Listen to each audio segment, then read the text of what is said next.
I think that we're all little children inside. I think that in a relationship, there are actually two children there, and we have to grow up. We have to raise ourselves again.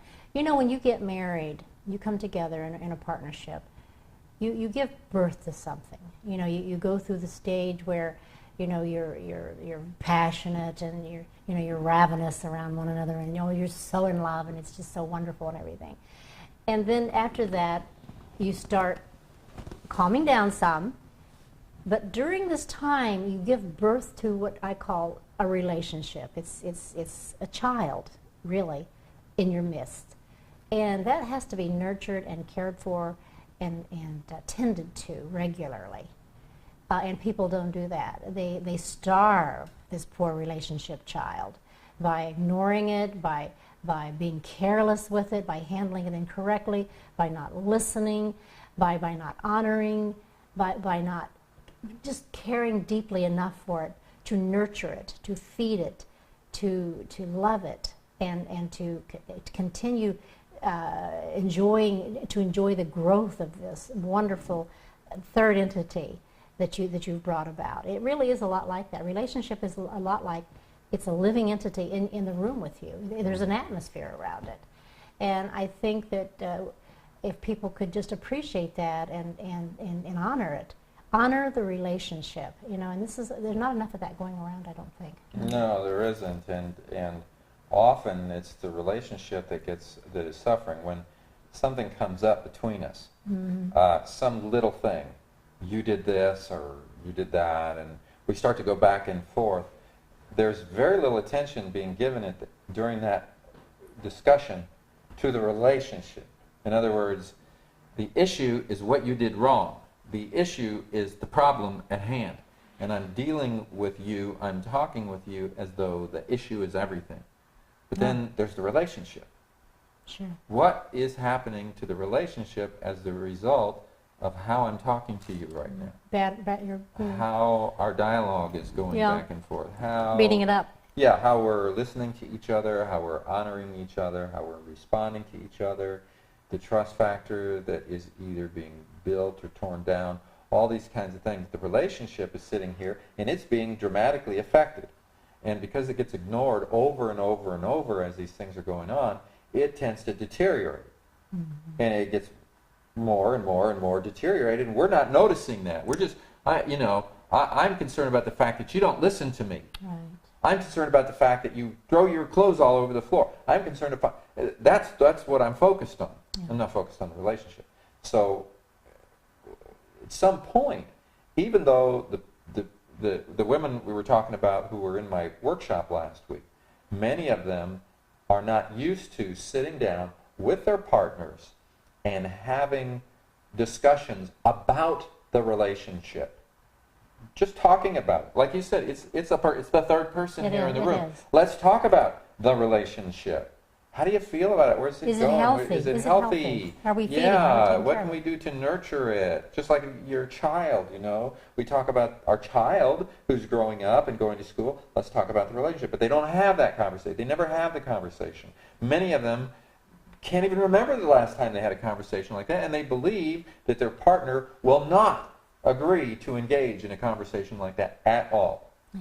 I say there's something wrong. It's kind of a neutral territory, really. When you're not talking about what you did to me, when you're talking about the relationship, just the relationship, the health of our relationship, it's kind of neutral territory, really, when you think about it. Nobody's being threatened. I'm just saying to you, how do you feel about our relationship right now? I'm not asking you if you love me. I'm not worried about any of that. I'm just talking to you about, do you feel that we spend enough time together? Do you feel, is there anything that you would like to see a little different? And, you know, and then talk about those issues around that. You can really get to a lot of fine-tuning if you can do that. Well, initially what happens is there's some eye-rolling that goes on.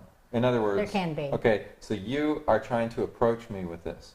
We never talk about this. So first of all, I'm going, what is this you want to talk about? And then you start using whatever terminology you choose, and I'm listening to it, and I'm just, you know, it's like, what? I don't quite grasp the point.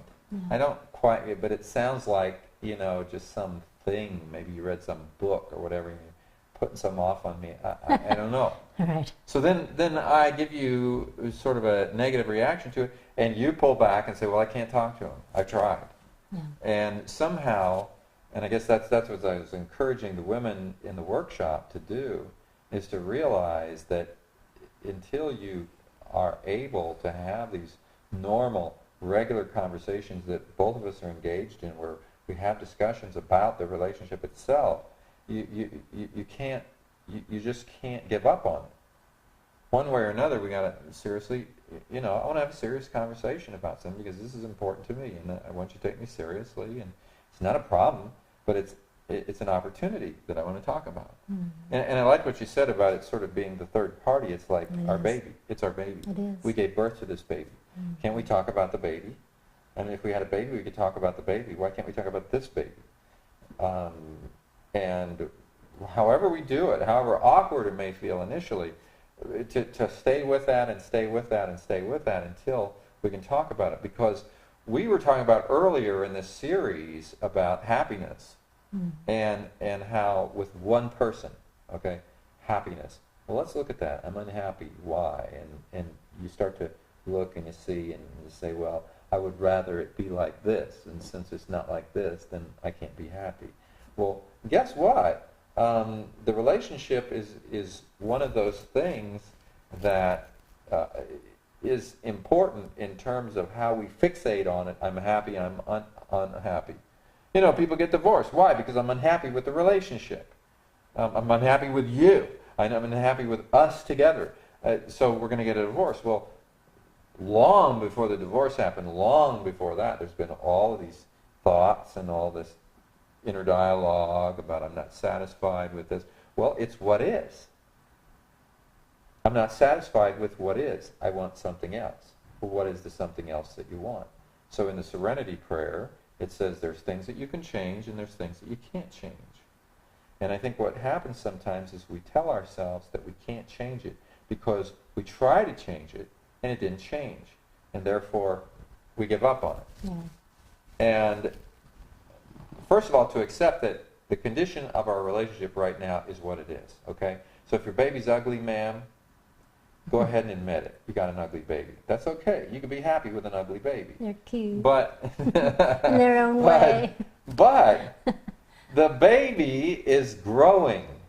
And I've seen some pretty ugly babies get to be pretty beautiful adults. That's true. Have you ever noticed that? You can see some really beautiful woman, some handsome man, and you go look at their baby pictures and they were whatever.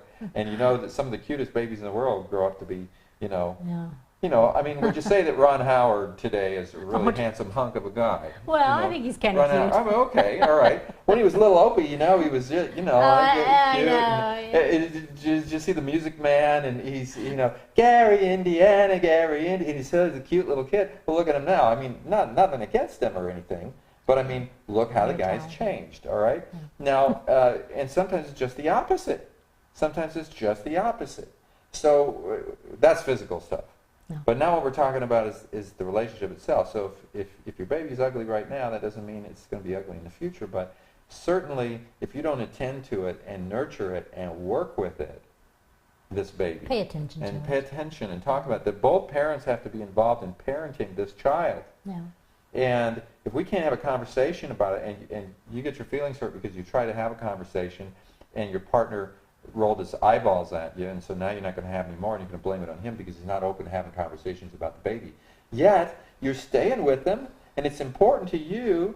Well, actually what you'll do is you'll go someplace else to find someone that you can have a relationship with. Maybe in 10 years. And in the meantime, you live in your self-made, agonizing world with all of your people and they go someplace else looking for another person they can have a relationship with, but then after the newness wears off, they can find themselves right back in this. You have to solve the problem. Yeah. You have to solve the communication problem, and a lot of times the communication problem is not just his or hers, it's also yours. Right. So you've got to really take a close look at how am I communicating. And if you come off like the therapist that comes in and says, you're sick, you have a problem, and I'm the therapist, and I'm going to heal you and all that, you're going to get the eyeballs rolling, you're going to get the, forget it, I don't want to talk about it.